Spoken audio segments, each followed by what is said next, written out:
नमस्ते बच्चों, जो आप लोगों ने नीट का एग्जाम इस बार फोड़ा है, कमाल कर दिया है, उनको बहुत बहुत कॉन्ग्रेचुलेशंस। बट अभी भी बहुत सारे बच्चे ऐसे हैं जिन्हें लगता है कि उनके फिजिक्स वाले सेट में, फिजिक्स वाले पेपर में जो सॉल्यूशंस होते हैं, अप्रोच क्या था फॉर जो बच्चे बाउंड्री लाइन तक रह चुके हैं, जिन्हें लगता है कि एक बार और ड्रॉप लेना चाहिए या फिर फर्स्ट ड्रॉप लेना चाहिए, उनके लिए सारी चीजें अभी सॉल्व करके बताई जाएंगी कि पेपर एनालिसिस, पेपर के हर एक क्वेश्चंस को किस तरीके से सॉल्व करना था, वो सारी चीजें देखेंगे ना, है ना। तो बिना टाइम वेस्ट करे शुरू करते हैं। शुरू करने से पहले आपके बोर्ड पर नजर आ रहा होगा कि हमारा जो नीट बैच है ना, ड्रॉपर्स बैच, नया ड्रॉपर्स बैच 15 मई 2026 को स्टार्ट होने वाला है। आपके स्क्रीन पर एक नंबर भी शो कर रहा होगा, ये वाला नंबर। आप इस नंबर पर कॉल करो और अपने सीट को इनरोल करो, जल्दी से आ जाइए क्योंकि हमारे पास जो डेट है वो 15 मई का ही है। चलो शुरू करते हैं बिना टाइम वेस्ट किए क्वेश्चंस। तो आपके नीट के पेपर में जो पहला क्वेश्चन था आपके बोर्ड पर नजर आ रहा होगा, चलिए देखते हैं कि क्या कहना चाह रहा है। तो क्वेश्चन नंबर 1, इसमें ये कह रहा है कि आपके पास एक 100 नंबर ऑफ टर्न का क्लोज्ड वुंड सर्कुलर कॉइल है। Okay, closely wound circular coil है, तो चलो एक ड्रॉ कर लेते हैं सर्कुलर कॉइल। अब ये सर्कुलर कॉइल ना आपका कुछ रेडियस का होगा, रेडियस इज ऑल्सो मेंशन्ड। देख लेते हैं क्या रेडियस है। रेडियस आपका 5 सेंटीमीटर है। ओके, और मैग्नेटिक फील्ड सेंटर पर गिवन है, चलो डन। देन आपसे पूछा है कि current flowing through the coil और मैग्नेटिक मोमेंट क्या होगा। ये तो फॉर्मूले से रिलेटेड क्वेश्चन आ गया ना। फॉर्मूला क्या था आपके पास, सर्कुलर कॉइल के सेंटर पर मैग्नेटिक फील्ड चाहिए, तो B इक्वल्स μ0I/2r। यहां पर वैल्यूज को रखेंगे, आ जाएगा आपके सामने मैग्नेटिक फील्ड। लेकिन ये किसके कारण आएगा, सिर्फ और सिर्फ एक टर्न के कारण। कितने नंबर ऑफ टर्न्स है, एग्जैक्टली 100। तो क्या यहां पर 100 से मल्टीप्लाई करना पड़ेगा ना for total magnetic field. Exactly. अब वैल्यूज को इधर उधर फेंकेंगे। सबसे पहले 2 ने 100 को काटा, बचा 50। इधर उधर फेंकेंगे, करंट का वैल्यू क्या आ गया, B into R upon μ0I into 50। Values को पुट करते हैं। Magnetic field is 3.14 into 10⁻³ radius 5 centimetre. 5 को सेंटीमीटर से मीटर में कन्वर्ट करेंगे तो -2 डिवाइड में μ0 का वैल्यू गिवन है 4 पाई 10⁻⁻7। ओके, यहां पर इंटू 50 आएगा। यहां पर हमने एक छोटा सा गड़बड़ करा है, यहां पर करंट की जगह पर आएगा मैग्नेटिक, करंट की जगह पर उधर चला गया, यहां पर कुछ नहीं आएगा, डायरेक्ट आएगा। It means μ0 into 50। नीचे आया μ0 इंटू 50, हमने वैल्यूज को पुट कर दिया है। अब बस काटना है। क्या पाई ने इसे काट दिया, yes.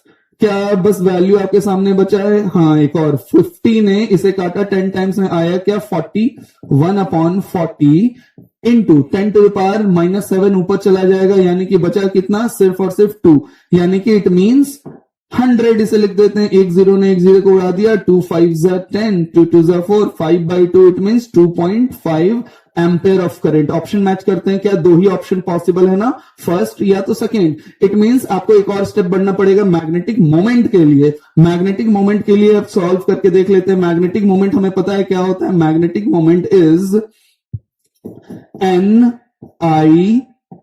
Magnetic moment is NIA। Number of turns given है ना हमारे पास 100, करंट आ चुका है 2.5 ampere. What about area, area क्या होगा पूरे सर्कल का, πr², πr² यानी कि 5 सेंटीमीटर 10⁻⁻2 का स्क्वायर। जब इन सभी वैल्यूज को आप पुट कर लोगे ना, तो वैल्यू आप देखोगे कि फर्स्ट ऑप्शन आ रहा है। आप पुट करके देख लेना, it means first option is the correct option. देखो फॉर्मूला बेस्ड था, बहुत ही ज्यादा आसान था। चलो मूव करते हैं सेकेंड क्वेश्चन में। सेकेंड क्वेश्चन आपके स्क्रीन पर नजर आ रहा होगा। ओहो, ये तो आपका मैच द कॉलम है यार, बड़ा मजा आता था बचपन में सॉल्व करने में, है ना। ओके, चलो देख लेते हैं यहां पर क्या क्या चीजें आएंगी। जैसे कि सबसे पहले ही है E इक्वल्स h/μ। कितनी बार आपने देखा है यार, केमिस्ट्री में देखा है, फिजिक्स में देखा है, मॉडर्न फिजिक्स में देखा है। E equals h/μ which is energy. Energy of what, energy of photon. 1 का क्या होगा 4, 1 का क्या होगा 4, फर्स्ट ऑप्शन भी है 4 और लास्ट ऑप्शन भी है 4। चलो और चलते हैं और समझने की कोशिश करते हैं। जैसे कि नेक्स्ट है डिफ्रैक्शन। डिफ्रैक्शन चलो हटाओ, सबसे पहले ये सबसे सिंपल नजर आ रहा होगा, lambda equals H upon T. Lambda equals H P नजर हमें आ रहा है, एच अपॉन पी यानी डी ब्रोगली वेवलेंथ ना। ओके चलो और मैच करने की कोशिश करते हैं। तो सी का क्या होगा फर्स्ट, कहीं नजर आ रहा है सी का फर्स्ट, हाँ तो देखो तो फर्स्ट ऑप्शन नजर आ रहा है ना, सी का फर्स्ट होगा। ओके और कुछ नजर आ रहा है क्या, मैच कर ले, आपके पास 2 ही ऑप्शन अवेलेबल था। ओके यानी कि क्वेश्चन नंबर 2 का आपका क्या आ जाएगा, first option is the correct one. चलो नेक्स्ट देख लेते हैं। नेक्स्ट आपके सामने स्क्रीन पर नजर आ रहा होगा कि क्वेश्चन कह रहा है कि करंट है इतना इतना डायोड्स है और सारे डायोड्स आइडेंटिकल हैं और आइडियल हैं। इट मींस आपको सारे डायोड्स को आइडियल बिहेव करना पड़ेगा, बट इसके लिए एक कंसेप्ट है ना, मैंने बड़े अच्छे से क्लास में बताया था। जिस बच्चे ने मेरे से पढ़ा है उसके लिए ये कुछ नहीं हलवा है, ऐसे तुरंत होने वाला क्वेश्चन है। क्या कहता है ये, आपको सिर्फ पहचानना है फॉरवर्ड बायस्ड और रिवर्स बायस। यहां से पॉजिटिव निकला ना बैटरी से, ओके बैटरी से पॉजिटिव निकला, पॉजिटिव पॉजिटिव पॉजिटिव पॉजिटिव गया गया गया यहां पर आया। क्या इसे एन टाइप बोलते हैं ना, हाँ इसे दूसरे साइड को पी टाइप बोलते हैं। ओके यहां से पॉजिटिव गया, पॉजिटिव पॉजिटिव एन टाइप आया, यानी कि कैसा बायसिंग होगा, reverse biasing. Okay similarly positive positive positive, ये पी टाइप है वो एन टाइप है, यहां फॉरवर्ड बायसिंग हो गया। ओके यहां पर एन टाइप है पी टाइप है, रिवर्स बायसिंग। यहां पर पी टाइप है एन टाइप है, दिस इज फॉरवर्ड बायसिंग, है ना। तो ये सारी चीजें आ जाएंगी, बस आपको यहां पर अब वैल्यूज को पुट करना है, रखना है वैल्यू, आंसर तुरंत आएगा। यानी कि अब आपको ये जो फिगर नजर आ रहा है ना, ये कुछ इस तरीके का बन गया। यानी कि ऊपर आपके सामने एक रेजिस्टेंस है, फॉरवर्ड बायसिंग के लिए आपको करना क्या है, स्ट्रेट लाइन ड्रॉ करना है। जो भी आइडियल डायोड होते हैं तो देखना है फॉरवर्ड बायसिंग है, हाँ है, अगर है तो उसके जगह पर एक स्ट्रेट लाइन ड्रॉ कर दो, स्ट्रेट वायर ड्रॉ कर दो बस। अब एक और रेजिस्टेंस नीचे वाला रिवर्स बायसिंग, चलो आपके लिए आपको समझ में बेटर आए तो ऐसे करते हैं। रिवर्स बायसिंग में कोई कनेक्शन नहीं होगा इसलिए बीच में गैप है, कोई करंट पास नहीं होगा इसलिए बीच में गैप है। फॉरवर्ड बायसिंग है, ओके देन रेजिस्टेंस है, देन फाइनली लास्ट में रिवर्स बायसिंग है इसलिए बीच में गैप हमने छोड़ दिया है आपके बेटर अंडरस्टैंडिंग के लिए। एंड फाइनली बैटरी है 10 वोल्ट का। बस अब इसे सॉल्व कर देना है। टॉप वाला resistance 4 ohm, reverse biasing 3 ohm, forward biasing 2 ohm and again reverse biasing 5 ohm. देखो तो यहां पर कनेक्शन ही नहीं है तो कोई करंट फॉलो ही नहीं करेगा, फ्लो ही नहीं करेगा, कोई करंट जाएगा ही नहीं, तो खत्म। आपके पास ये है और ये है ओनली। देखो तो दोनों पैरेलल में है ना। आपसे पूछा है करंट की वैल्यू क्या होगी, V equals I R, I equals V by R, potential 10, equivalent resistance क्या दोनों पैरेलल में होंगे ना, 4 और 2 पैरेलल में, R1 R2 upon R1 plus R2, R1 R2 4 2 8 upon R1 plus R2 6, यानी कि 2 3 6, 2 4 8, 2 2 4, 2 5 10, 15 बाई 2 एम्पेयर। नजर आ रहा है क्या, हाँ second is the correct option. देखो कितने आसान क्वेश्चंस आ रहे हैं। चलो नेक्स्ट क्वेश्चन पर प्रोसीड करते हैं।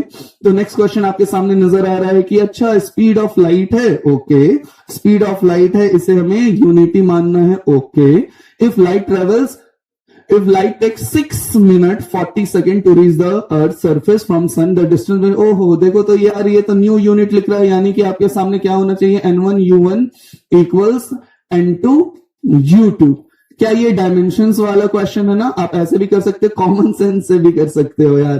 कॉमन सेंस क्या है, आपके पास फॉर्मूला पता है, speed equals what, distance upon time. आपसे पूछा क्या है क्वेश्चन में, डिस्टेंस पूछा है ना, तो डिस्टेंस इक्वल्स क्या आ गया, स्पीड इनटू टाइम। कितना बोल रखा है क्वेश्चन के अकॉर्डिंग, स्पीड को आपको यूनिटी रखना है, it means 1 into time. Time कितना ले रहा है, 6 मिनट 40 सेकेंड, 6 मिनट 40 इंटू हो जाएगा 6 मिनट 40 सेकेंड। 6 मिनट का कहने का मतलब कितना सेकेंड, 6 इंटू 60, 6 6 36, 360 प्लस 40 400, डिस्टेंस आ गया 400 ना। ओके तो न्यू यूनिट में डिस्टेंस इज व्हाट, 400। कौन सा ऑप्शन है, third option is the correct one. Okay देखो कॉमन सेंस से बन रहा है। नेक्स्ट आते हैं, नेक्स्ट क्वेश्चन हमारे सामने क्या नजर आ रहा है, एक क्वेश्चन है, ओहो ग्राफ से आ गया। चलो देख लेते हैं ग्राफ में क्या कहना चाह रहा है। तो यहां पर बोल रहा है the following plot shows variation of velocity with the time of a ball thrown vertically upward and falling back. Okay. Which one of the following is correct? यानी कि ये सिनेरियो कुछ ऐसा है कि ग्राउंड से एक बॉल को ऊपर फेंका गया, अब ये बॉल ऊपर गया मैक्सिमम हाइट पर 0 और फिर जमीन को टच किया, है ना? सिनेरियो ये है। आपसे क्वेश्चन पूछा है कि वेलोसिटी और टाइम का ग्राफ क्या हो सकता है, तो चलो देख लेते हैं, थोड़ा सा ऑब्जर्व करते हैं।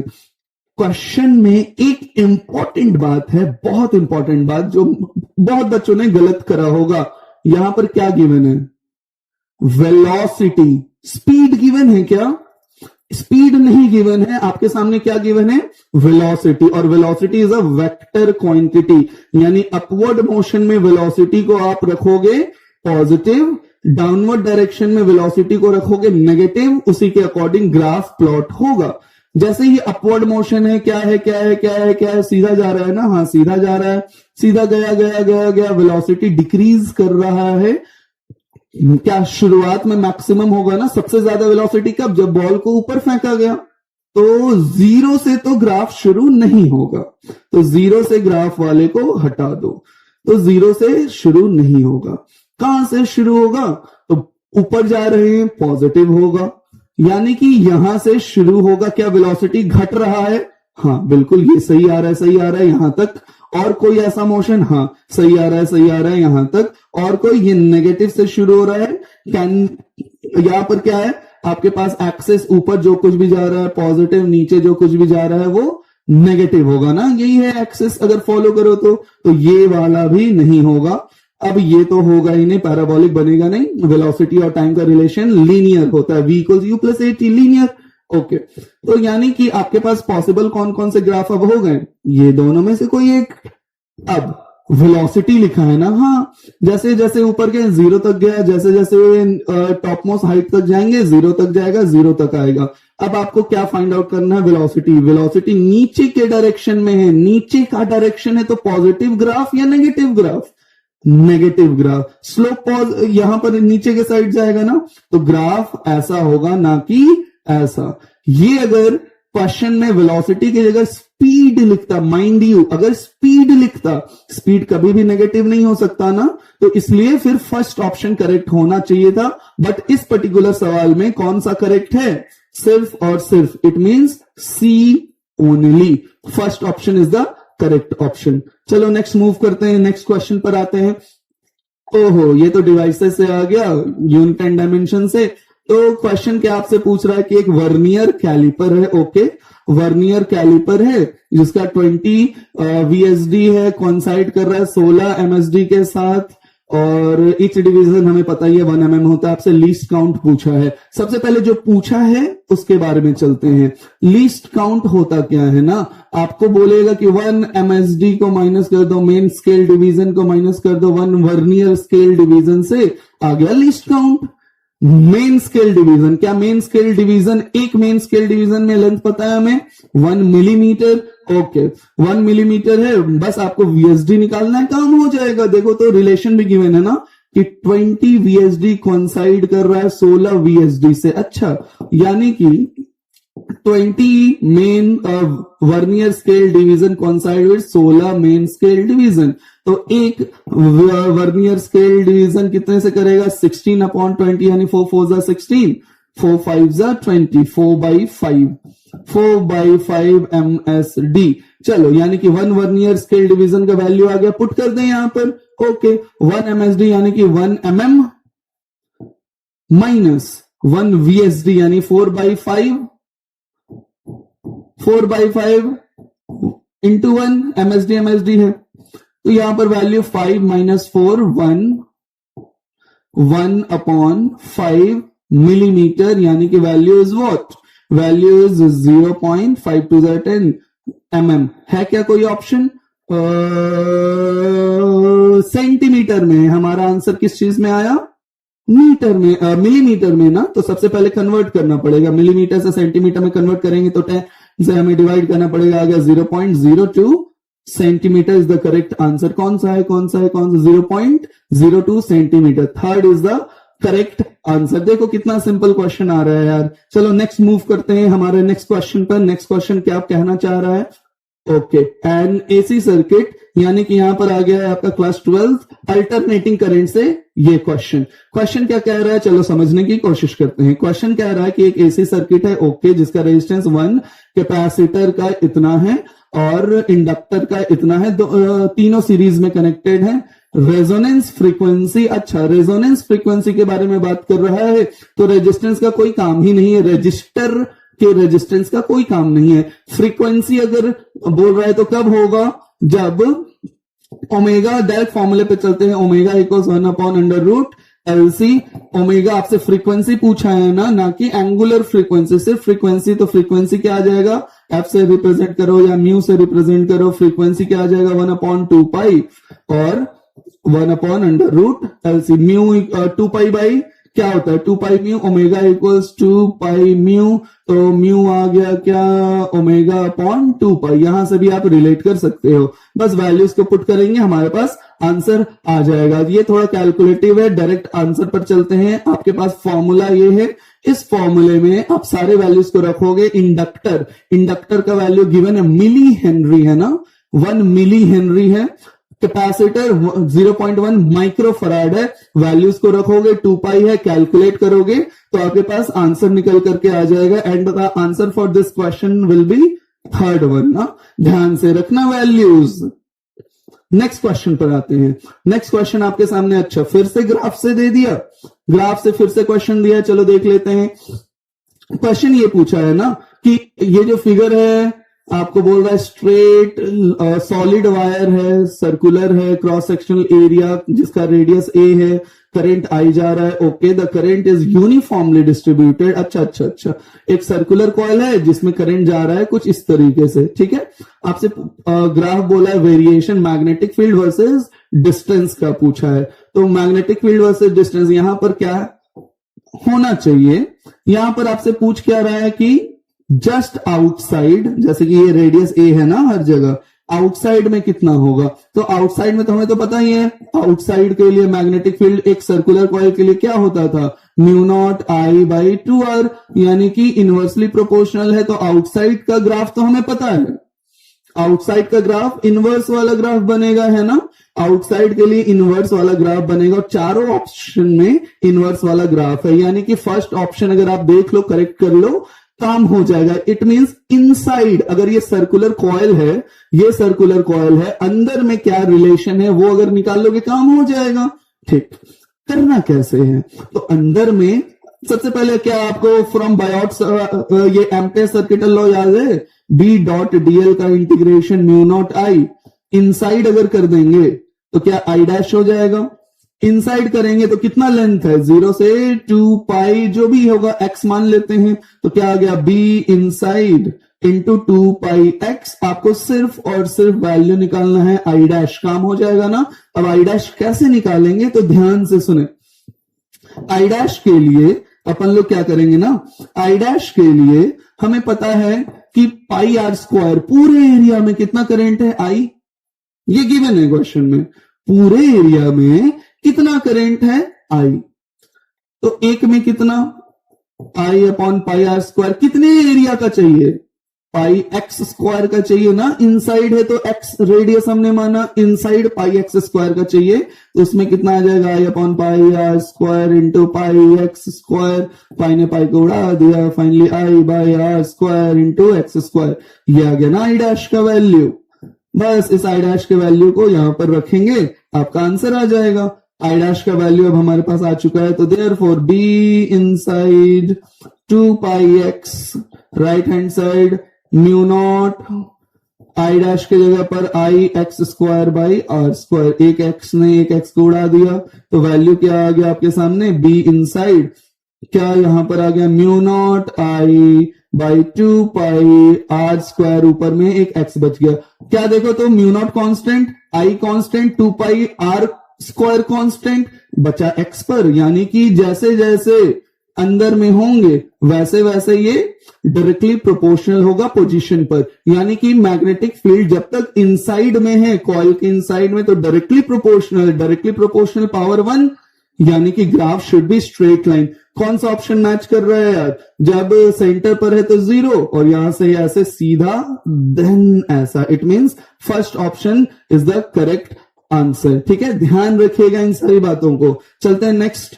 ओके, तो हमारा न्यू बैच शुरू होने वाला है। माइंड यू एवरीवन, जो आप लोग देख रहे हैं, हमारा न्यू ड्रॉपर बैच शुरू होने वाला है 15 मई 2026। और अगर आपको कांटेक्ट करना है तो आप इस दिए गए नंबर पर कॉल कर सकते हो एट एनी टाइम ना, ऑफिस आवर्स में रात 8 बजे से पहले और सुबह 9 बजे के बाद आप कभी भी कॉल कर सकते हो। कुछ भी इंफॉर्मेशन है रिगार्डिंग ड्रॉपर्स बैच, जितने लोगों को नीट देना है नेक्स्ट ईयर और डॉक्टर बनने का जिनका सपना है, वो लोग इस नंबर पर कॉल कर सकते हैं और यहां पर इनरोल कर सकते हैं। चलो नेक्स्ट क्वेश्चन पर मूव करते हैं। नेक्स्ट क्वेश्चन आपके सामने है, देखो तो नजर आ रहा होगा और देख करके मेरे को ये बड़ा आसान लग रहा है। क्वेश्चन ये कह रहा है कि एक मेटालिक वायर है जिसका रेजिस्टेंस इतना है, उसे बेंड करके एक स्क्वायर फॉर्म में बनाया गया। ओके, रेजिस्टेंस 2 ओम कनेक्ट कर दिया गया है और बैटरी गिवन है 2 वोल्ट का। आपसे पूछा है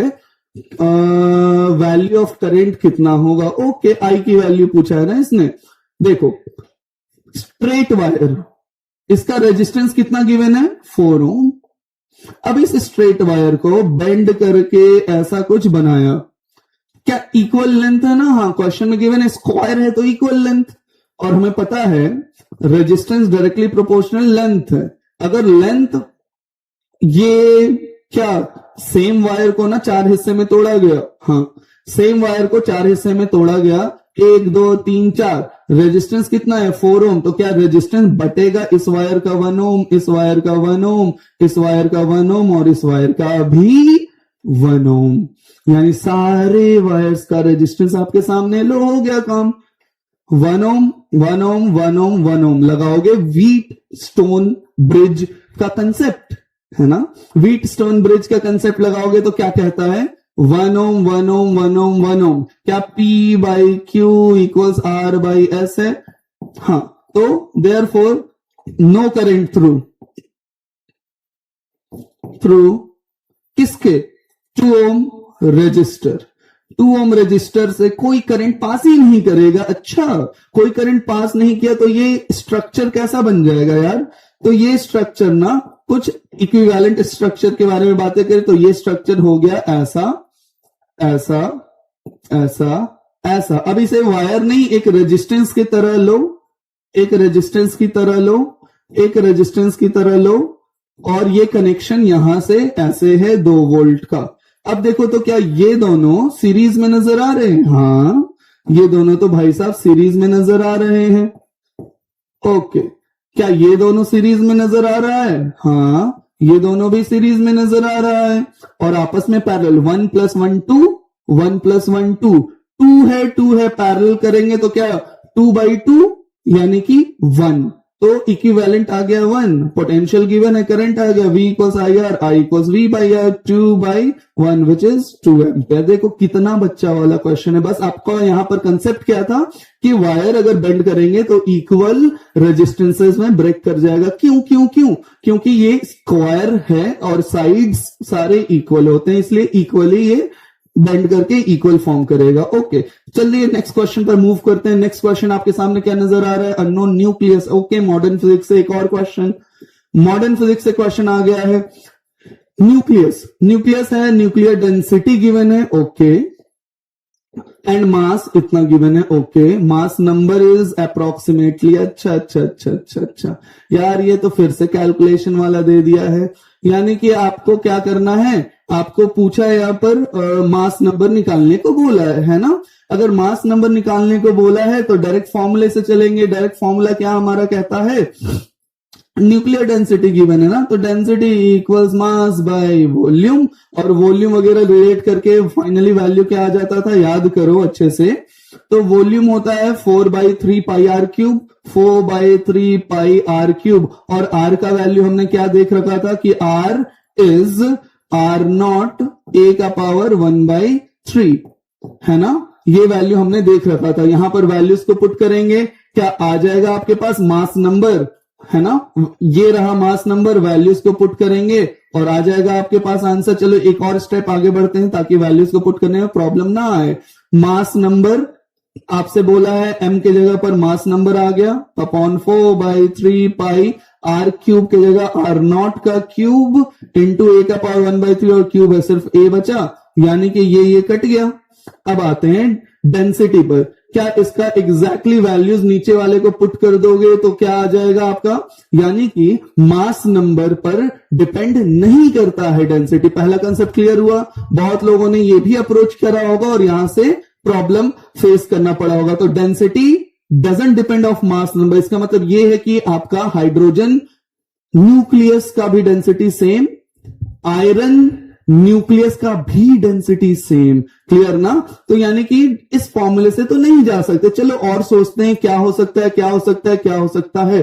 तो यहां पर आपके पास सारे वैल्यूज गिवन है, डेंसिटी आपके पास गिवन है, उसका मास गिवन है, आपको सिर्फ और सिर्फ क्या करना है, वैल्यूज को रखना है। लेकिन किस में वैल्यूज रखेंगे, चलो देख लेते हैं। तो यहां पर आते हैं कि क्या होना चाहिए।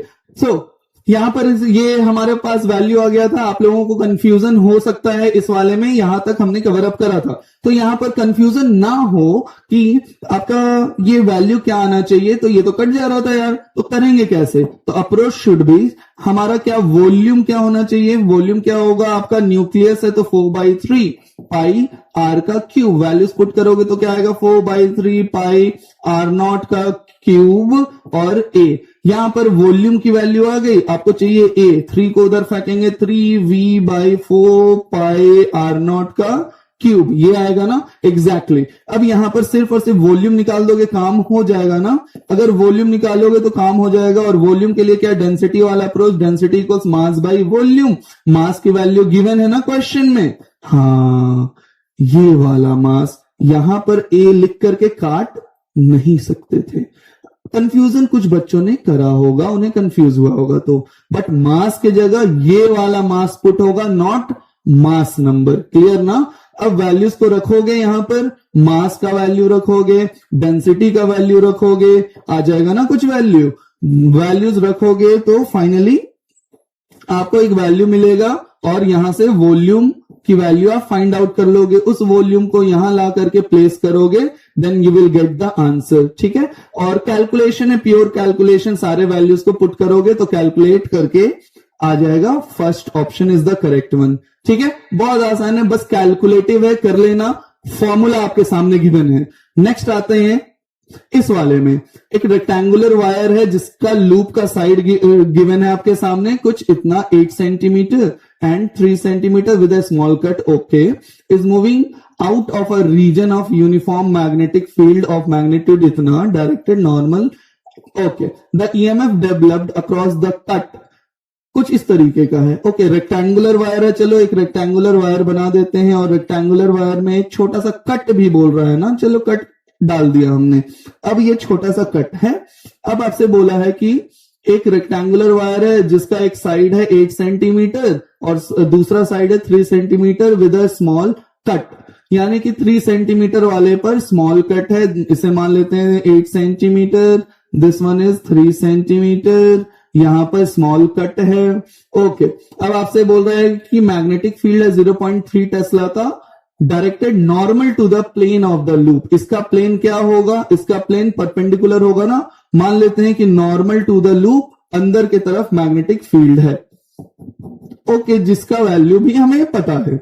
अब आगे आते हैं, क्वेश्चन के अकॉर्डिंग चलें तो यहां पे स्मॉल कट है, EMF developed across the cut, अगर इसे बढ़ाया गया आगे कुछ वेलोसिटी से विच इज 2 सेंटीमीटर पर सेकेंड, यानी कि 2 अपॉन सेंटीमीटर को मीटर में कन्वर्ट करेंगे, 2 इंटू 10⁻⁻2 मीटर पर सेकेंड से अगर आगे ले जाया गया तो इस कट के अक्रॉस कितना ईएमएफ डेवलप होगा। ठीक है ना? हमारे पास ये क्वेश्चन आया है। अब ये क्वेश्चन को सॉल्व अगर करना है तो बस वही formula, E equals B into L into velocity. अब B की वैल्यू गिवन है, हाँ, वेलोसिटी की वैल्यू गिवन है, ऑब्वियसली L कौन सा लेंगे, 8 सेंटीमीटर लेंगे या 3 सेंटीमीटर लेंगे। ठीक है? तो आपको यहां पर देखना है कि 8 सेंटीमीटर होगा सॉरी 8 सेंटीमीटर होगा या 3 सेंटीमीटर होगा। तो वैल्यूज आपके सामने ना कुछ इस तरीके का आएगा। कि जैसे कि मैग्नेटिक फील्ड है 0.3 टेस्ला या फिर 0.3 टकला इनटू लेंथ को थोड़ी देर के लिए छोड़ते हैं, वेलोसिटी कितना है 2 इंटू 10 टू द पावर -2।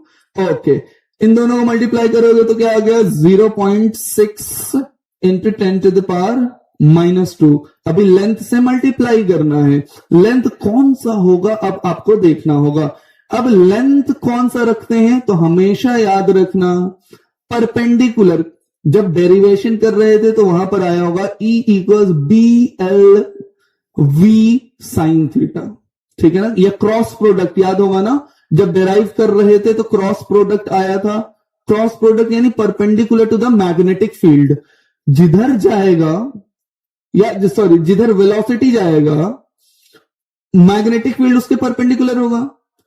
उस मैग्नेटिक फील्ड के परपेंडिकुलर वाले सेक्शन को आपको लेना है लेंथ, यानी कि यहां पर वैल्यू क्या आएगा 8 आएगा, ठीक है। सेंटीमीटर को मीटर में कन्वर्ट करोगे तो 10 टू द पावर -2, यहां भी 8 into 10 to the power -2। Solve करके वैल्यू आपके सामने क्या आ जाएगा 8 6 48, it mean 4.8 into 10 to the power -4 volt. कोई ऑप्शन नजर आ रहा है? हाँ exactly, last option is the correct one. आपको बस ध्यान रखना था कि कौन से लेंथ को रखना है। Is it clear? चलो मूव करते हैं नेक्स्ट क्वेश्चन में। नेक्स्ट क्वेश्चन में हमारे पास क्या गिवन है? अच्छा गैल्वेनोमीटर है। गैल्वेनोमीटर के बारे में समझते हैं। तो गैल्वेनोमीटर यहां पर आपके सामने गिवन है कि एक गैल्वेनोमीटर है जिसका रेजिस्टेंस 100 ओम है। All right, small deflection show किया है 1 मिली एम्पियर का। It is converted into an ammeter जिसका रेंज 0 से 10 मीटर है। अब आपसे पूछा है कि शंट जो आएगा ना, उस शंट का वैल्यू क्या आपके सामने आएगा। वैल्यू कहने का मतलब कि उसका वैल्यू, रेजिस्टेंस ऑफ शंट का वैल्यू क्या होगा। तो आपको याद होना चाहिए कि शंट जो है बहुत शंट बहुत चंट है, और उसका फॉर्मूला आपके पास आ जाता था current into resistance of galvanometer upon current minus galvanometer के अक्रॉस जो करंट जा रहा होगा वो। यहां पर भी गैल्वेनोमीटर के अक्रॉस जो करंट जा रहा होगा वो, ये हमारा फॉर्मूला है। जिस बच्चों को ये फॉर्मूला याद होगा वो डायरेक्ट कर रहा होगा उन्होंने, जिन्हें याद नहीं होगा उन्होंने एम मीटर ड्रॉ करके शंट के ऊपर फिर करंट दौड़ा करके, गैल्वेनोमीटर पर करंट दौड़ा करके, फिर पैरेलल में पोटेंशियल सेम रहता है, डेराइव करके ये फॉर्मूला निकाला होगा, फिर पुट करा होगा। हम लोग डायरेक्ट करते हैं, ठीक है। फॉर्मूला आपके सामने है। तो यहां पर शंट जो कि है बहुत चंट आ गया 1 milliampere 1 into 10 to the power -3। Galvanometer का रेजिस्टेंस 100 ओम अपॉन 1 माइनस जो कि है बहुत चंट करंट है 10 minus 1 milliampere 10 to the power -3। क्या इसे नेग्लेक्ट कर सकते हैं ना? ऑब्वियसली यहां पर इसे नेग्लेक्ट करेंगे, इस तरीके से ये क्वेश्चन सॉल्व होगा। नेग्लेक्ट करेंगे तो वैल्यू क्या आ गया आपके सामने, एक जीरो ने एक जीरो को काट दिया, 10 to the power -2, 10 to the power -2 यानी कि 1 अपॉन 100, इसका मतलब 0.01 ओम, 0.01 ओम। कौन सा नजर आ रहा है? फर्स्ट ऑप्शन नजर आ रहा है ना। हाँ एग्जैक्टली, इसे नेग्लेक्ट करके, डिनोमिनेटर को नेग्लेक्ट करके ही सॉल्व करना था। आपके सामने नजर आ रहा होगा। चलो मूव करते हैं नेक्स्ट क्वेश्चन पर। नेक्स्ट क्वेश्चन आपके सामने नजर आ रहा होगा, यंग्स डबल स्लिट एक्सपेरिमेंट पर है। यंग्स डबल स्लिट एक्सपेरिमेंट है, मोनोक्रोमेटिक लाइट है, वेवलेंथ लैम्डा का अच्छा और intensity of light at a point on the screen, path difference given है लैम्डा जिसकी वैल्यू है k units, intensity of light at a point where the path difference is λ/3। Okay, क्या आपको एक फॉर्मूला पता है? phi equals 2π/λ into path difference, यही होता है ना। ओके, क्या यहां पर इनिशियल केस में, केस वन में जब डेल्टा x का वैल्यू लैम्डा है विच इज ये, जब लैम्डा है तो क्या आएगा phase which is 2π/λ into lambda, ये कट गया तो फेज आपके पास आ गया 2π। ओके, तो इनिशियल केस में तो ये है। ओके, केस टू में क्या आया है, जब ये वैल्यू आपका λ/3 हो जाए, है ना, λ/3 पूछा है तो क्या आ जाएगा 2π/λ इंटू λ/3। लैम्डा ने लैम्डा को उड़ा दिया, फेज आ गया 2π/3। ये फाइनल केस है ना, 1 ले लेते हैं, 2 ले लेते हैं। दोनों केसेस में फेज आपके पास आ चुका है। अब क्वेश्चन पर आते हैं। क्वेश्चन में पूछा क्या है आपसे? इंटेंसिटी पूछा है ना। हाँ, इंटेंसिटी अगर पूछा है तो इंटेंसिटी का वैल्यू क्या आता है? फॉर्मूले में हम लोग समझते हैं, हमें पता है कि इंटेंसिटी जो होगा वो that is I naught, I max कर लेते हैं, आपको ज्यादा क्लियरली समझ आएगा। I max cos square phi by 2, ये होता है फॉर्मूले से चले तो, यानी कि फाइनली आई मैक्स यानी कि इनिशियल केस आई के टर्म्स में आंसर है नहीं। ओके, ये तो के गिवन है ना, तो यहां पर हमने पुट करना है वैल्यू के कॉस स्क्वायर फाई का वैल्यू क्या आ चुका है? 2π/3 सेकेंड वाले केस में 2π/3 और नीचे में ऑलरेडी 2 है, इसने इसको उड़ा डाला, π/3 बचा। π/3 यानी कि कितना? 60 डिग्री कॉस 60, 1/2, 1/2 का स्क्वायर 1/4, यानी आंसर इज k/4। देखो तो k/4 कितना आंसर सिंपल है ना।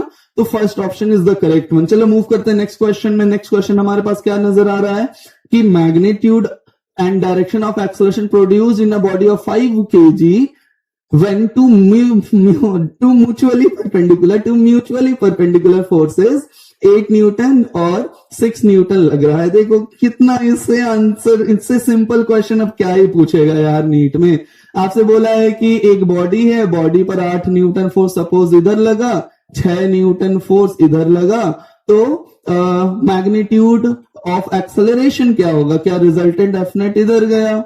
हाँ, एफ नेट आ गया तो एक्सेलरेशन आ गया। F net by total mass, net force कितना आएगा? वेक्टर करोगे a square plus B square plus 2ab cos theta, 90 degree खत्म, यानी 8 8 64, 6 6 36, 64 प्लस 36 100 का रूट 10, यानी कि फोर्स बाय मास, मास कितना गिवन है? 5, क्या एक्सेलरेशन आ गया? 2, सिंपल था, 2 मीटर पर सेकेंड स्क्वायर। डायरेक्शन पर आते हैं तो ये रहा, मान लीजिए this is what? This is alpha, और इसे मान लेते हैं बीटा, तो tan अल्फा क्या आ जाएगा? Therefore tan alpha is perpendicular by base, 2 3 6, 2 4 8, 4/3, और tan बीटा क्या आ जाएगा? tan beta perpendicular by base 6/8, क्या उल्टा आ गया? यानी कि 3/4। बस आपको मैच कर लेना है। 2 मीटर पर सेकेंड स्क्वायर तो एक्सेलरेशन होगा लास्ट वाला, खत्म। 3/4 विद 6 न्यूटन है क्या? 3/4 विद 6 न्यूटन यानी अल्फा 3/4 ना, 4/3 है, तो पहला ऑप्शन भी खत्म। सेकेंड पर आते हैं, 4/3 विद 8 न्यूटन, tan बीटा 4/3 ना, ये भी गलत। बचा क्या? थर्ड देख लेते हैं, 3/4 with 8 Newton, tan beta 3/4 with 8 Newton. It means third option is the correct one. बहुत सिंपल था, ठीक है। चलो मूव करते हैं नेक्स्ट क्वेश्चन में। अच्छा, नेक्स्ट क्वेश्चन पर चलने से पहले वंस अगेन हमारा नीट का न्यू फ्रेश बैच शुरू होने वाला है 15 मई 2026 से। आपको फर्दर कांटेक्ट करना है तो इस नंबर पर आप कॉल करें, कॉल करो, इस पर कॉल करो और फिर अपने सीट को इनरोल करो, और next year as a doctor अपने आप को आप देख पाओगे, ठीक है। तो चलते हैं नेक्स्ट सेक्शन में, क्वेश्चन नंबर 15। क्वेश्चन नंबर 15 हमारे पास क्या पूछ रहा है? कैपेसिटर्स के बारे में गिवन है। अच्छा, अगर कैपेसिटर यहां पर आपके सामने गिवन है कि C1 C2 C3 C4 है, सारे के सारे इक्वल है और C5 अलग है। आपसे पूछा है, कनेक्ट कर दिया गया है इन्हें कुछ इस तरीके से 50 वोल्ट के बैटरी से, the equivalent capacitance and charges on the capacitors are okay.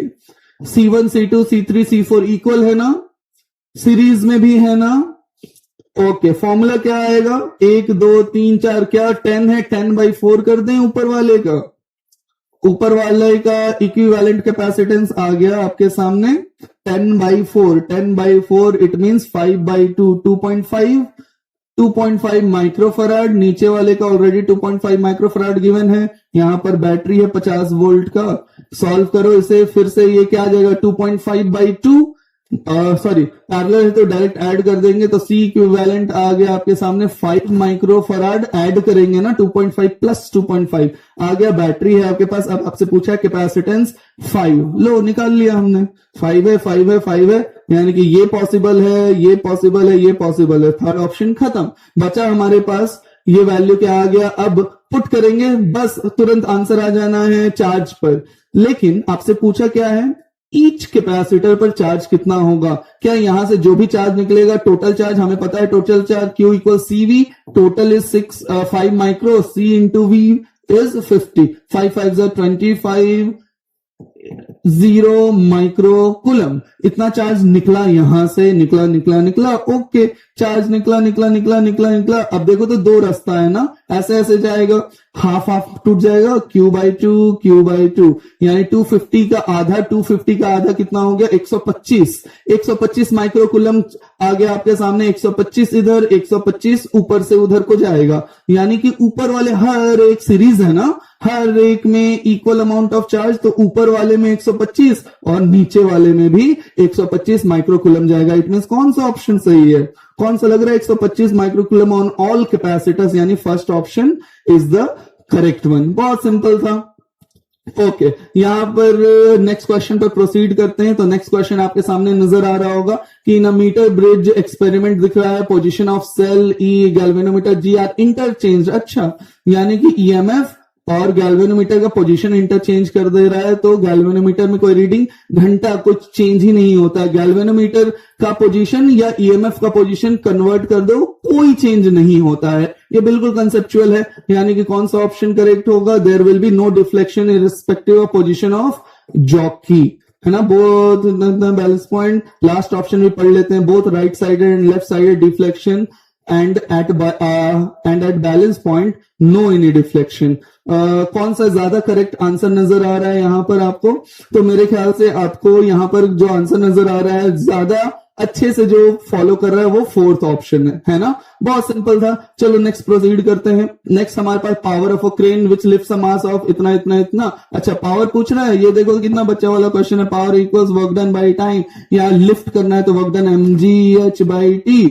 Answer आ जाएगा, मास गिवन है आपके पास कितना ना, 1000, ग्रेविटी 10, h की वैल्यू 20 अपॉन टाइम 10 सेकेंड। लो, इसने इसको उड़ा दिया, आपके पास आ गया, लो कितना आ गया, 2 1 2 3 20 किलोवाट, यानी कि यहां पर हमने जी का वैल्यू 10 लिया तो 20 किलोवाट, उसी के अप्रॉक्स में होगा 20 किलोवाट। क्या फोर्थ ऑप्शन है? देखो कितना सिंपल था। चलो मूव करते हैं नेक्स्ट क्वेश्चन में। नेक्स्ट क्वेश्चन आपके सामने, अच्छा मैच द कॉलम आ गया, फिर से बड़ा आसान होता है। चलो कंपेयर कर लेते हैं ना। सबसे पहले है यंग्स मॉडुलस। यंग्स मॉडुलस क्या होता है? Stress upon strain. क्या यही है स्ट्रेस अपॉन स्ट्रेन? ए का 2 कहीं नजर आ रहा है। लो लास्ट ऑप्शन, अब कुछ सोचने की जरूरत ही नहीं, एक्स्ट्रा मैच करने की जरूरत ही नहीं, तुरंत हो जाएगा। ओके नेक्स्ट मूव करते हैं। हमारे पास क्वेश्चन आया है इन अ कनकेव लेंस। अच्छा मिरर से आ गया, सॉरी लाइट से आ गया। इन अ concave lens a ray of light emanating from the object parallel to the principal axis of the lens इतना after refraction। क्या होगा? कॉनकेव लेंस है ना। कॉनकेव लेंस कैसा होता है? ऐसा होता है। कॉनकेव लेंस है, ओके। कॉनकेव लेंस से क्या हो? डाइवर्ज करता है ना, तो डाइवर्ज करेगा। जो भी डाइवर्ज वाला ऑप्शन होगा that is the correct one. तो appears to diverge from the first principal focus. Simple था, बहुत सिंपल। मूव करते हैं नेक्स्ट क्वेश्चन में। अच्छा तो हमारा नीट का जो ड्रॉपर बैच है वो 15 मई से शुरू होने वाला है। आप अपने सीट को फिक्स करें इन दिए गए नंबर पर कॉल करके। ओके चलो नेक्स्ट क्वेश्चन पर मूव करते हैं। नेक्स्ट क्वेश्चन हमारा क्या कहता है कि एक थिन वायर है, ओके एक थिन वायर है लेंथ L का, जिसका लीनियर मास डेंसिटी गिवन है। उसे बेंड करके एक सर्कुलर रिंग बनाया गया XY प्लेन में। मोमेंट ऑफ इनर्शिया इस रिंग का बताना है कि क्या होगा, ओके ना। तो मोमेंट ऑफ इनर्शिया आपको रिंग का बताना है क्या होगा। तो देखो तो क्या ये टेंजेंशियल एक्सिस है ना, टेंजेंशियल एक्सिस पर आपको मोमेंट ऑफ इनर्शिया बताना है, इसका क्या होगा। ओके अगर टेंजेंशियल एक्सिस पर है तो सॉल्व करेंगे तो कैसे करेंगे? हमें पता है कि सेंटर के अबाउट मोमेंट ऑफ इनर्शिया क्या होता है। सेंटर के about moment of inertia centre के अबाउट रिंग है ना, तो mr²। ओके डायमेट्रिकल एक्सिस के अबाउट क्या होता है? Both are diametrical axis. Perpendicular axis theorem लगाएंगे। परपेंडिकुलर एक्सिस थ्योरम लगा करके क्या आ जाएगा? डायमेट्रिकल एक्सिस के अबाउट। हमें परपेंडिकुलर एक्सिस थ्योरम पता है। डायमेट्रिकल एक्सिस क्या दूसरा वाला भी डायमेट्रिकल एक्सिस है, विच इज व्हाट अंदर वाला परपेंडिकुलर mr² हमें पता है। तो 2 यानी कि आई डायमेट्रिकल एक्सिस आ गया mr²/2। तो डायमेट्रिकल ये वाले एक्सिस को कंसिडर करेंगे। ये वाले एक्सिस के ऊपर mr²/2 अब ये पैरेलल है, यहां पर लगेगा व्हाट, पैरेलल एक्सिस थ्योरम। तो पैरेलल एक्सिस थ्योरम से यहां पर वैल्यू क्या आ जाना है आपके पास, पैरेलल एक्सिस थ्योरम जो आपको चाहिए y dash mr square by 2 plus md square, d is what, radius, mr square. तो फाइनली इसे सॉल्व करेंगे तो answer will be what, answer आ जाएगा हमारे पास, एलसीएम लेंगे 3mr स्क्वायर बाई 2। ऑप्शन यहां पर लेंथ l के टर्म्स में है, हमारा आया 3mr स्क्वायर बाई 2। यहां पर देखते हैं तो moment of inertia 3mr square by 2, यानी कि अब आपको रिप्लेस करना पड़ेगा, मास m है, लेंथ l है। क्या हमें पता है 2 पाई r में लेंथ गिवन है, 2 पाई r में लेंथ गिवन है विच इज l। ओके, तो यानी कि रेडियस का वैल्यू क्या आ गया, l अपॉन 2 पाई, वैल्यूज को पुट करेंगे, देयरफॉर मोमेंट ऑफ इनर्शिया आ गया हमारे पास 3m, r के जगह पे l square 2 to the 4 pi square, नीचे 2 ऑलरेडी है तो वैल्यू आ गया 3ml square by 8 pi square. कोई ऑप्शन है, चलो देखते हैं। ऑप्शन हमारे पास ऐसा कुछ नजर आ रहा है क्या, 3ml square by 8 pi square, 3ml square by 8 pi square, हाँ थर्ड ऑप्शन नजर आ रहा है हमें। इट मींस इसका आंसर क्या होगा, थर्ड होगा। बहुत आसान कंसेप्ट था, रोटेशनल मोशन का था, बहुत आसान था ये। आगे चलते हैं, आगे 21 क्वेश्चन नंबर हमारे पास क्या है, बोल रहा है कि each side of metallic cube है जिसका मास इतना measured 9 centimetre. Okay, keeping the, अच्छा सिग्निफिकेंट फिगर का आ गया question, density of the material of the cube can be best expressed as इतना, एक्स का वैल्यू फाइंड आउट करने को बोला है। अब ये सिग्निफिकेंट फिगर का क्वेश्चन है ना, तो आपको ऐसा करना है कि आपको ये जो लेंथ नजर आ रहा है ना, इसके टर्म्स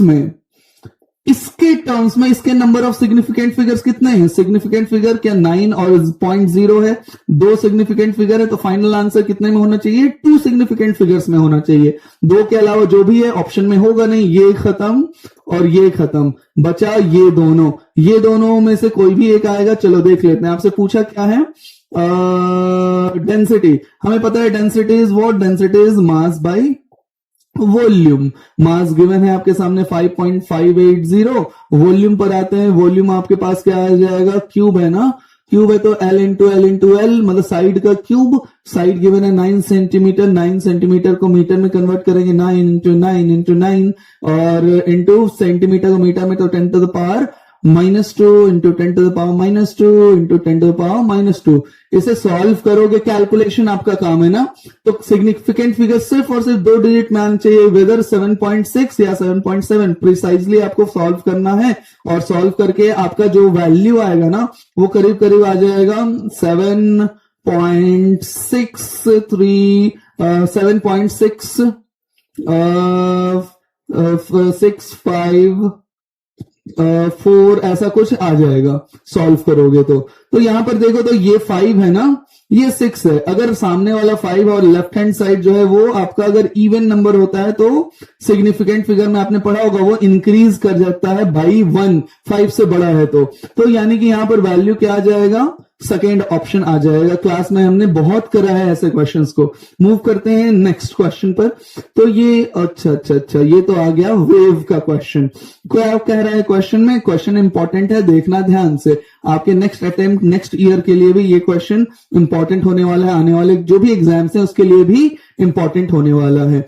तो कह रहा है ट्रैवलिंग हार्मोनिक वेव है, ओके, जिसमें वैल्यूज गिवन है, वेव का इक्वेशन गिवन है ना, चलो लिख लेते हैं वेव का इक्वेशन जो गिवन है 2 cos 2 पाई को अंदर फेंक देंगे तो सभी से मल्टीप्लाई हो जाएगा ना, cos 2 pi into 10t minus 0.0080x into 2 pi plus 0.35, यानी कि ये कुछ इस तरीके से लिखा हुआ है।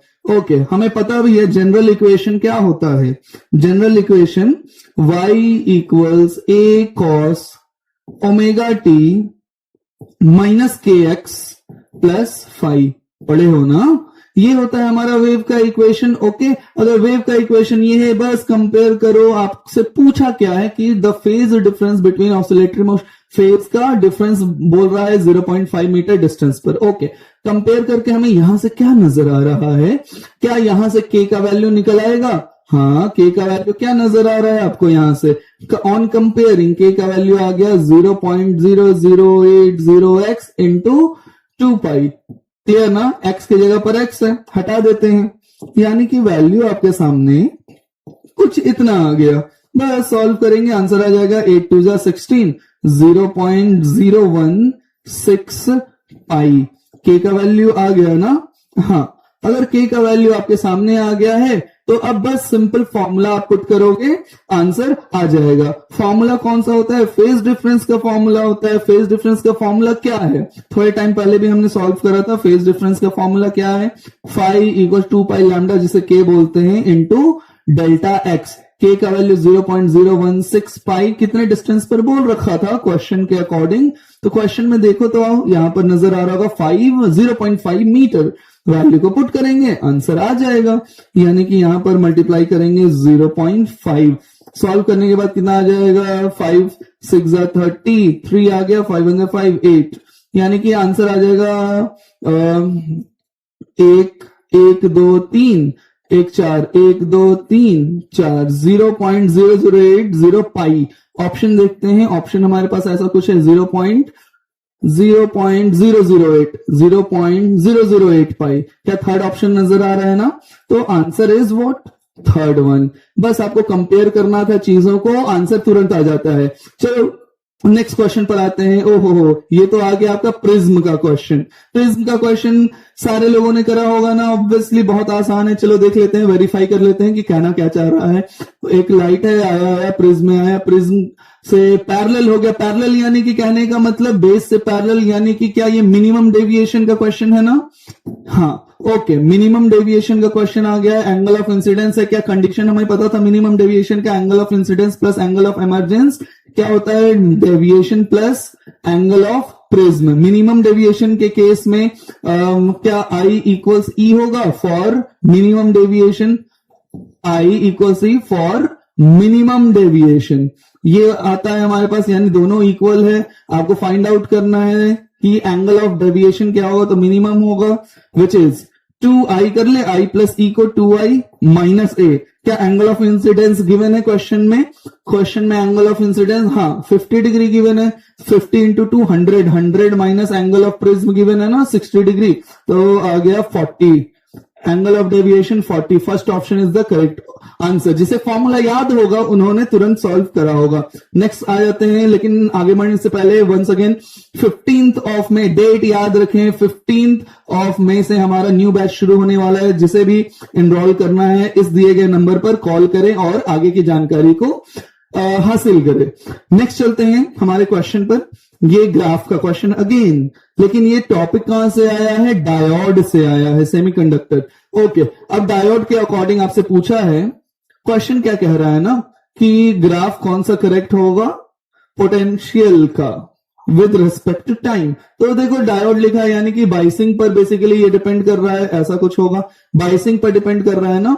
जब पॉजिटिव हाफ गया, जैसे कि ये एन टाइप, ये पी टाइप, जब पॉजिटिव हाफ जाएगा तो कैसा? नेगेटिव के कारण रिवर्स बाइसिंग होगा, नो करंट फ्लो। और जब ये नेगेटिव हाफ जाएगा तो नेगेटिव नेगेटिव रेपल करेगा, अंदर बैरियर पोटेंशियल जो बन रहा था उसे दबाएगा, फॉरवर्ड बाइसिंग करेगा। फॉरवर्ड बाइसिंग करेगा तो करंट अलाउ करेगा फ्लो करने के लिए। तो रिवर्स बाइसिंग में कोई करंट नहीं और फॉरवर्ड बाइसिंग में करंट फ्लो होगा। और इसी तरीके से पोटेंशियल पर ग्राफ बन जाएगा। देखो तो पहला हो सकता है क्या? नहीं, दूसरे पर आते हैं। अच्छा, पहला नेगेटिव हाफ अगर गया तो डायोड उसको पलट करेगा। खैर एनीवे, तो second option is the correct one. क्यों? क्योंकि देखो तो इस वाले फेज में क्या जीरो पोटेंशियल है, कोई करंट फ्लो नहीं किया है, कोई करंट फ्लो नहीं करेगा, वही वाला ऑप्शन करेक्ट होगा ना। तो सिर्फ इकलौता यही केस है जो कि करेक्ट है, बाकी अदर ऑप्शंस आर रॉन्ग। चलते हैं नेक्स्ट क्वेश्चन पर। नेक्स्ट क्वेश्चन हमारा क्या पूछ रहा है? अच्छा, फिर से ग्राफ देख लेते हैं। एक सिंपल पेंडुलम है, time period T, variation, kinetic energy with respect to time. Kinetic energy with respect to time पूछा है तो काइनेटिक एनर्जी का फॉर्मूला हाफ एम वी का स्क्वायर है ना। तो यानी कि यहां पर वैल्यूज क्या आ जाना चाहिए? आपके पास पूछा है कि टाइम पीरियड और काइनेटिक एनर्जी में क्या रिलेशन होगा, है ना। तो काइनेटिक एनर्जी और टाइम पीरियड में क्या रिलेशन होगा? तो सबसे पहले तो काइनेटिक एनर्जी वेलोसिटी का स्क्वायर होता है, तो काइनेटिक एनर्जी हमेशा पॉजिटिव होगा। क्या? पहली बात तो ये है कि काइनेटिक एनर्जी में वेलोसिटी का स्क्वायर है तो हमेशा पॉजिटिव। तो जो नेगेटिव में जा रहा है वो ग्राफ खत्म, ये खत्म हो गया, बस ओके, अब आगे जाते हैं। टाइम के साथ काइनेटिक एनर्जी का ग्राफ क्या होगा जब वेलोसिटी जीरो है ना, सिंपल पेंडुलम यार, ऐसे आया क्या यहां पर वेलोसिटी जीरो, ऐसे आया क्या यहां पर अगेन वेलोसिटी जीरो, यहां पर वेलोसिटी मैक्सिमम। तो सिंपल पेंडुलम में कुछ ऐसा सिनेरियो चलता रहता है, यानी कि आपका दो बार वेलोसिटी जीरो आ रहा है, एक बार लेफ्ट हैंड साइड एक बार राइट हैंड साइड। तो वेलोसिटी जीरो है तो काइनेटिक एनर्जी उस वक्त जीरो होगा, यानी ग्राफ जीरो को जरूर टच करेगा। इट मींस ये भी गलत, स्ट्रेट तो होगा नहीं, ये भी खत्म। क्या हो गया, ये खत्म, ये खत्म, ये खत्म, बचा कौन सा ऑप्शन, थर्ड ऑप्शन ना, नेगेटिव भी नहीं है, टी हाफ में चला जाता है जीरो पर, हमें पता है ये सारी बातें। It means third option is the correct one. आते हैं नेक्स्ट क्वेश्चन पर। नेक्स्ट क्वेश्चन हमारे पास क्या है, अच्छा रजिस्टर का है, अच्छा टर्मिनल वोल्टेज पोटेंशियल का है, टर्मिनल वोल्टेज का है। ये तो आपका बैटरी वाली चीजों में आ गया है, यानी कि यहां पर चीजों को समझते हैं क्या क्या चीजें आ जाएंगी।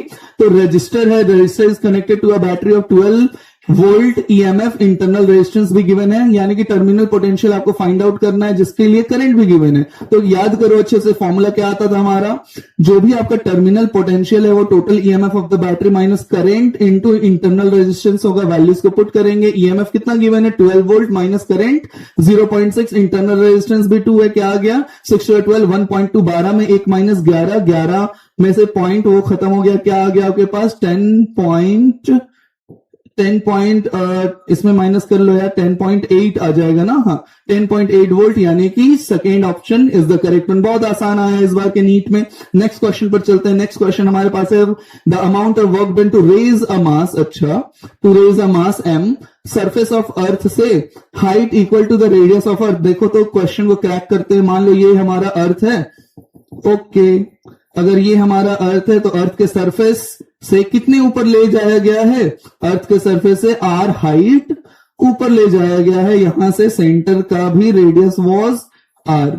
तो ये क्वेश्चन हमारे पास है। अब आपसे पूछा है कि अमाउंट ऑफ वर्क डन, एक बॉल था, बॉल अर्थ के सरफेस पर है, सरफेस से इस हाइट तक ले जाने में कुछ काम करना पड़ा होगा, तो कितना वर्क डन करना पड़ेगा। तो यानी कि ये पोटेंशियल एनर्जी से रिलेटेड है, क्या हमें पता है सरफेस पर पोटेंशियल एनर्जी का वैल्यू, हाँ विच इज माइनस जी बड़ा एम छोटा एम बाई रेडियस।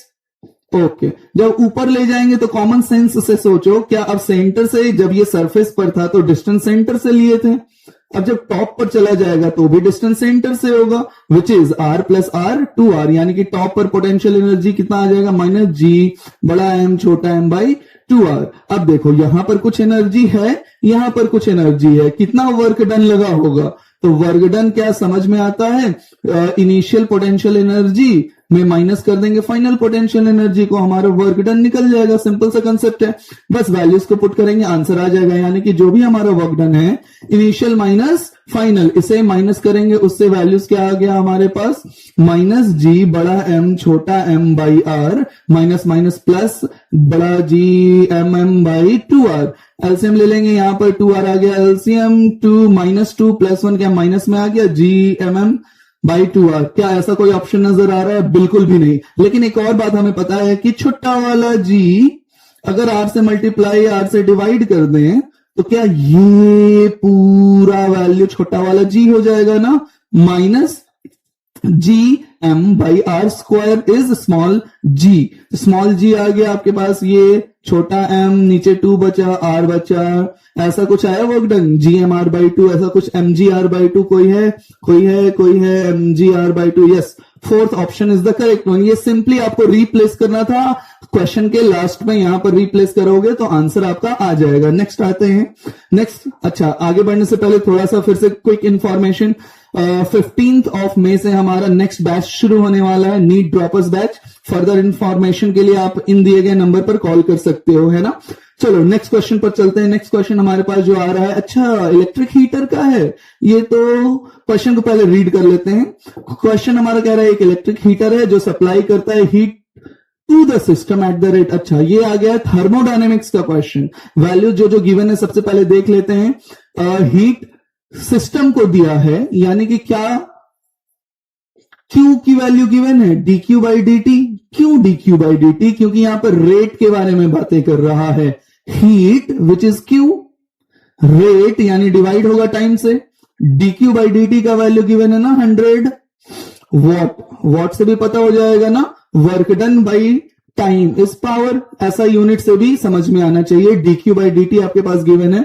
अगर सिस्टम परफॉर्म करता है वर्क एट द रेट, फिर देखो रेट है, यानी कि आपसे क्या दिया है, work done by the system at some rate, तो dw बाई dt का गिवन है 75 जूल पर सेकेंड। आपसे पूछा इंटरनल एनर्जी, क्या ये फर्स्ट लॉ ऑफ थर्मोडायनेमिक्स है? हाँ बिल्कुल, फर्स्ट लॉ ऑफ थर्मोडायनेमिक्स कहता क्या है कि जितना आप एनर्जी सप्लाई करोगे, कुछ एनर्जी उसके इंटरनल एनर्जी को बढ़ाएगा, पार्टिकल्स में बौखलाहट पैदा करेगा, जिसके वजह से इंटरनल एनर्जी बढ़ेगा। इंटरनल एनर्जी बढ़ा तो वही इंटरनल एनर्जी कुछ काम करेगा, वर्क डन करेगा।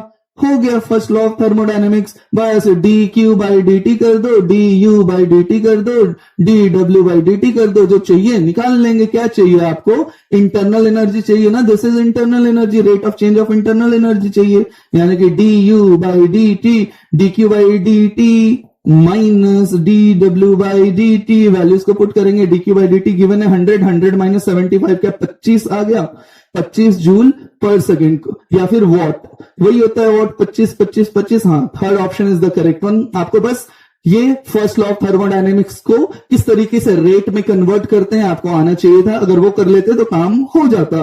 ओके, चलते हैं नेक्स्ट क्वेश्चन पर। नेक्स्ट क्वेश्चन हमारे पास क्या नजर आ रहा है, यहां पर कुछ इस तरीके का गिवन है कि रूम हीटर है, अच्छा 400 वॉट का 220 वोल्ट पर, if the supply voltage drops to 200 volt what will be the power consumed. क्या क्लास 10th में ऐसे क्वेश्चंस किया करते थे ना? थोड़ी देर के लिए सोचो, अगर पावर गिवन है, पोटेंशियल गिवन है, क्या कांस्टेंट होगा? रेजिस्टेंस। क्लास 10th में भी ऐसे क्वेश्चंस आते हैं, यानी कि जो कांस्टेंट है उसका वैल्यू निकाल लो, काम हो जाएगा। 400 वॉट है, इतना है, क्या रेजिस्टेंस, पावर हमें पता है v स्क्वायर बाई आर होता है, रेजिस्टेंस की वैल्यू निकालोगे v square by power, v का वैल्यू क्या है, potential, it means 220, power given है 400, एक जीरो को आया 2111, ऐसा कुछ आ गया 11 बाई 20 ओम। रेजिस्टेंस का वैल्यू, हाँ चाहो तो डेसिमल में कर सकते हो, बट ऐसा भी छोड़ देते हैं, यानी कि रेजिस्टेंस का वैल्यू आ गया 11 बाई 20। क्या रेजिस्टेंस चेंज होगा? ना, बिल्कुल नहीं। लेकिन यहां पर वोल्टेज तो चेंज हो रहा है यार, पहले 220 था अब 200 हो गया, वोल्टेज चेंज होने की वजह से रेजिस्टेंस चेंज होगा? बिल्कुल नहीं, यानी रेजिस्टेंस फिक्स है। रेजिस्टेंस अगर फिक्स है तो अब इस बार पोटेंशियल की जगह 200 डालेंगे और पावर निकाल लेंगे। नाउ कितना सिंपल क्वेश्चन है। Now power again v square by इस बार आर डैश का वैल्यू आ गया आपके सामने, तो पावर आ जाएगा 200 का स्क्वायर, तो 200 को 2 बार लिखेंगे upon resistance R dash, resistance का वैल्यू कुछ आएगा, बट यहां पर देखो कैलकुलेशन में हमारा कुछ मिसिंग है, एक बार और 220 लिखना चाहिए था ना।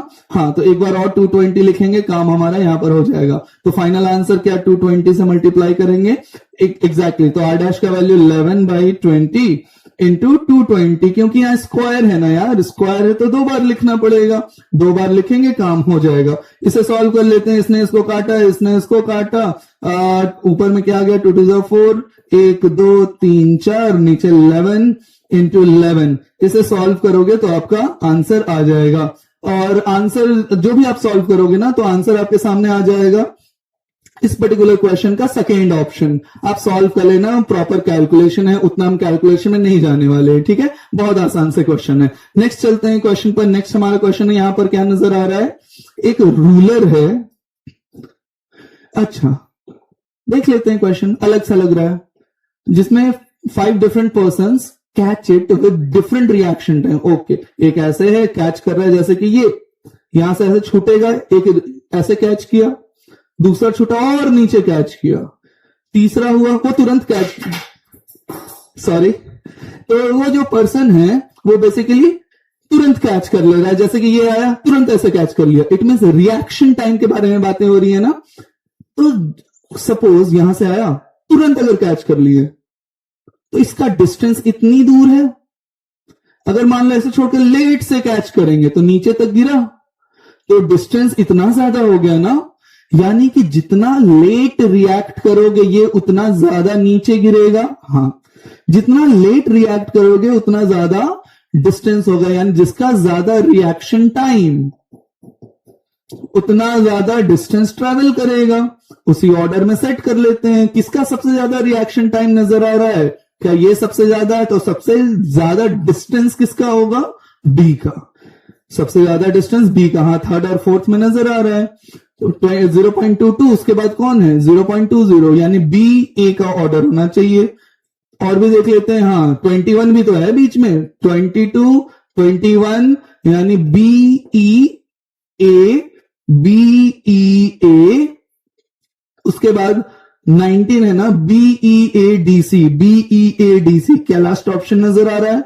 हाँ, it means last option is the correct one. जिसका ज्यादा रिएक्शन टाइम हो वो ज्यादा डिस्टेंस ट्रेवल करेगा। सिंपल सा था। अलग सा क्वेश्चन पूछा है, डरना नहीं था, बहुत आसान था। नेक्स्ट क्वेश्चन पर प्रोसीड करते हैं। नेक्स्ट क्वेश्चन आपके सामने कैपेसिटर पर बेस्ड है। देख लेते हैं क्या पूछना चाह रहा है। Consider two uncharged capacitors, okay, of equal capacitances, one of them is charged by 100 volt.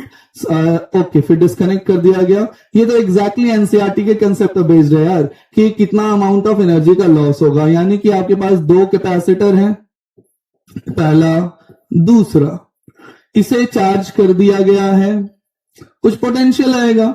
अब दोनों को कनेक्ट कर दिया गया तो चार्ज का ट्रांसफर होगा। अच्छा, जब इनिशियल केस में देख लेते हैं, इनिशियल केस में क्या आएगा? इनिशियल केस में ना हमें पता है इनिशियल पोटेंशियल एनर्जी क्या आएगा? Half CV²। ओके, और जब जोड़ देंगे तो पोटेंशियल एनर्जी कितना आएगा? जोड़ने के बाद हाफ C1 + C2 जोड़ दे रहे हैं, है ना। एनसीईआरटी का कंसेप्ट है एकदम copy paste, half C1 + C2। और जब दो कैपेसिटर को जोड़ते हैं, चार्जेस आधा आधा टूटता है, पोटेंशियल भी आधा आधा टूटेगा। एक चार्ज है ना और दूसरा अनचार्ज है।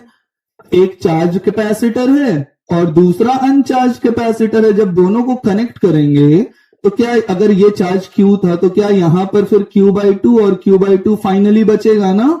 अगर Q/2 चार्जेस बचा तो पोटेंशियल भी आधा आधा बटेगा। इट मींस यहां पर V/2 का स्क्वायर होगा, ना कि V का स्क्वायर।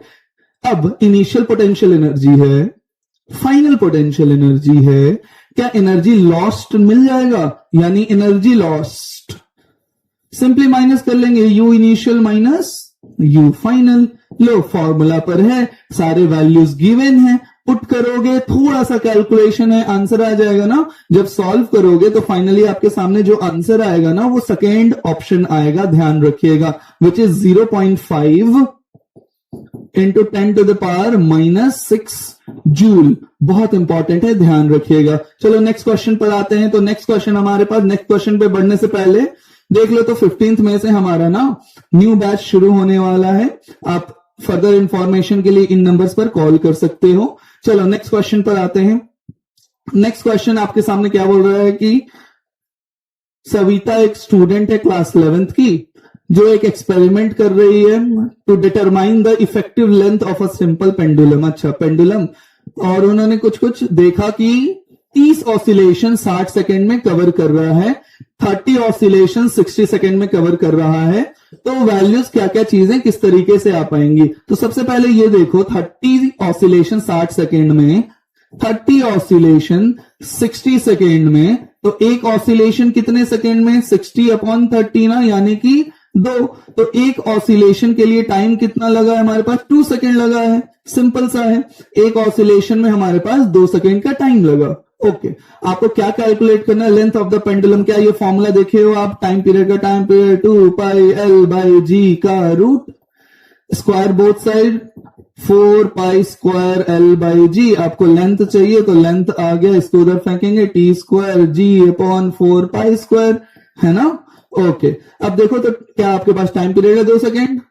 ग्रेविटी का वैल्यू पता है 4, क्या चलो सॉल्व कर ही लेते हैं यार। लेंथ आ जाएगा आपके पास 2 × 4 G/4π²। 4 ने 4 को उड़ाया, G/π², 10/π², 3.14 का स्क्वायर 9 के करीब करीब हो जाएगा, यानी कि अप्रॉक्स में 1 के करीब करीब आ जाएगा ना। तो इसका आ जाएगा 32 का आंसर इज 4th वन। देखो, पाई का स्क्वायर ऑलमोस्ट इक्वल टू 10 कर सकते हैं ना, तो कट गया वैल्यू, आ गया ऑप्शन 4। चलो नेक्स्ट क्वेश्चन पर प्रोसीड करते हैं। नेक्स्ट क्वेश्चन हमारे पास क्या है? Peak value of an alternating current is 5 ampere, frequency इतना, how long will be the current starting from 0 take to reach the peak value, यहां पर क्रैक, क्या हमें पता है I equals I naught sine omega T, peak value हो जाएगा तो क्या लेफ्ट हैंड साइड भी आई नॉट ना, पीक वैल्यू पर पूछा, this is peak value, peak value ये भी है, तो क्या अकॉर्डिंग टू सवाल ये वैल्यू आ गया आई नॉट, राइट हैंड साइड भी है आई नॉट, साइन ओमेगा टी, ये खत्म, साइन ओमेगा टी का वैल्यू 1 यानी कि साइन 90 डिग्री ना, ओके, साइन साइन खत्म, ओमेगा टी का वैल्यू आ गया ये, बस अब वैल्यूज को पुट करेंगे, आ जाएगा हमारे पास answer omega T equals π/2, okay. अब आते हैं आगे, क्या आपको question how long will the current starting from 0, time निकालना है ना, okay, to reach the peak value, time आ गया आपके सामने π/2 ओमेगा, क्लियर है ना। अब यहां पर आपको वैल्यूज पुट करना है और आंसर लाना है, अब वैल्यूज पुट करोगे आंसर लाओगे, क्या आंसर आएगा तो समझते हैं। क्या यहां पर ओमेगा पूरा टाइम पीरियड के बारे में बातें कर रहा है ना, और उसके लिए इंफॉर्मेशन भी हमारे पास है, 5 एम्पेयर का करंट जा रहा है, फ्रीक्वेंसी उतना है, क्या ओमेगा को लिख सकते हो 2π mu, omega is 2π into frequency, pi ने पाई को उड़ा दिया, 1/4, फ्रीक्वेंसी गिवन है 60, 6 4 24, 240, तो कितने टाइम में ये पीक वैल्यू अटेन करेगा, 1/240 सेकेंड्स। क्या फर्स्ट ऑप्शन नजर आ रहा है, देख रहे हो, बहुत सिंपल सा है। चलो नेक्स्ट पर प्रोसीड करते हैं। नेक्स्ट हमारे सामने इंटरफेरेंस डिफरेंस, अच्छा ये स्टेटमेंट बेस्ड आ गया, चलो स्टेटमेंट देख लेते हैं। इंटरफेरेंस एंड डिफ्रैक्शन के बारे में बातें कर रहा है। Interference and diffraction, the light energy is redistributed. If it reduces in one region producing a dark fringe, it increases in another region produces a bright fringe. एक बार dark है, एक बार bright fringe है। Okay, अब option है आपके, पहला है कि as there is no gain or loss of energy, these phenomena are consistent with the principle of conservation of energy। बिल्कुल सही बात है ना। दूसरे ऑप्शन पर आते हैं। Diffraction and interference are characteristics exhibited only by light waves। ना, साउंड वेव भी तो करता है, साउंड वेव भी तो करता है, यानी कि सेकेंड ऑप्शन गलत हो गया। First is correct, second is wrong, it means A is true, B is false. First option is the correct one, है ना। चलो नेक्स्ट प्रोसीड करते हैं नेक्स्ट क्वेश्चन पर। नेक्स्ट क्वेश्चन पर जाने से पहले वंस अगेन 15 मई को हमारा न्यू ड्रॉपर बैच शुरू होने वाला है। आप इन दिए गए नंबर्स पर कॉल करें और अपना सीट एनरोल करें, ठीक है। चलो नेक्स्ट क्वेश्चन पर प्रोसीड करते हैं। नेक्स्ट क्वेश्चन आपके सामने क्या गिवन है, एक बॉक्स है 15 kg का, वो फ्लोर पर रखा है। Coefficient of static friction between the box and the trolley is 0.12, keeping the box stationary straight trolley. The maximum acceleration with which the trolley can be moved horizontally is. अब आपसे पूछा है कितना मैक्सिमम हॉरिजॉन्टल एक्सेलरेशन होगा। बहुत simple सा question है यार, क्या होना है, कोफिशिएंट ऑफ स्टैटिक फ्रिक्शन है, यानी कि फ्रिक्शन का मैक्सिमम औकात फाइंड आउट करो। क्या होगा, म्यू इंटू नॉर्मल रिएक्शन, सीधा रखा हुआ है, यानी कि 15g हो गया। म्यू का वैल्यू पुट करेंगे, म्यू की value which is given 0.12 into 15 into gravity. लो आ गया फ्रिक्शन का मैक्सिमम वैल्यू, यानी कि सॉल्व करोगे नीचे, चलो 2 0 1 0 से उड़ा दिया। 2 6 12, 2 5 10, 5 3 15, 6 3 18 न्यूटन आ गया फ्रिक्शन का मैक्सिमम वैल्यू। अब एक्सेलरेशन क्या होगा, ठीक है, 15 kg था, ठीक है, ट्रॉली पर, coefficient of static friction given था ना।